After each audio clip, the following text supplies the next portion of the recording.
বউ কি করতেছো? এই তো একটু কাজ করছিলাম, কিছু বলবে? তোমাকে আমি একটা কঠিন প্রশ্ন করবো, সঠিক উত্তর দিতে পারবা? কঠিন প্রশ্ন, সঠিক উত্তর আসলে চেষ্টা করব, বলো কি বলবে। ধরো তোমার মার আর আমার ইনশাল্লাহ তো কখনো ঝগড়া লাগেনি, যে কখনো যদি লাগে তুমি কার সাপোর্ট নিবা বলো তো? আচ্ছা, মা আর বউয়ের মধ্যে ঝগড়া লাগলে আমি ছোট হলেও একজন কর্তা, কারোর তো সাপোর্ট নেওয়া যাবে না বিপদে ফেললে। যাই হোক, আমি তোমাকে প্রশ্ন করি, তুমি বলো কার সাপোর্ট নিলে, কার পক্ষ নিলে তুমি খুশি হবে? ধর মার সাপোর্ট নিলে আমি বেশি খুশি হব। মার সাপোর্ট নিলে তুমি খুশি হবে, একটু বুঝিয়ে বলো তো।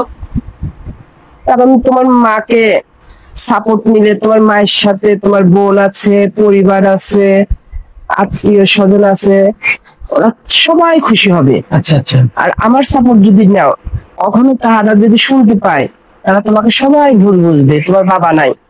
আচ্ছা।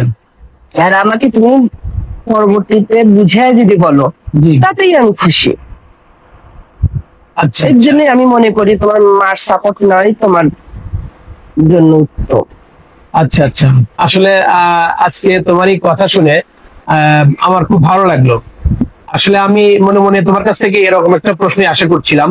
আসলে বন্ধুগণ, প্রত্যেক সংসারেই বউ এবং শাশুড়ির মধ্যে টুকটাক লেগেই থাকে, কিন্তু সেক্ষেত্রে আপনি যদি মায়ের সাপোর্ট নেন, তাহলে আপনার পরিবারের সবাই আপনাকে ভালোবাসবে। কিন্তু আপনার বউ তো আপনার জীবন সঙ্গী, তাকে যদি পরে একটু বুঝিয়ে বলেন, সান্ত্বনা দেন, তাহলে সেও কিন্তু বুঝতে পারবে।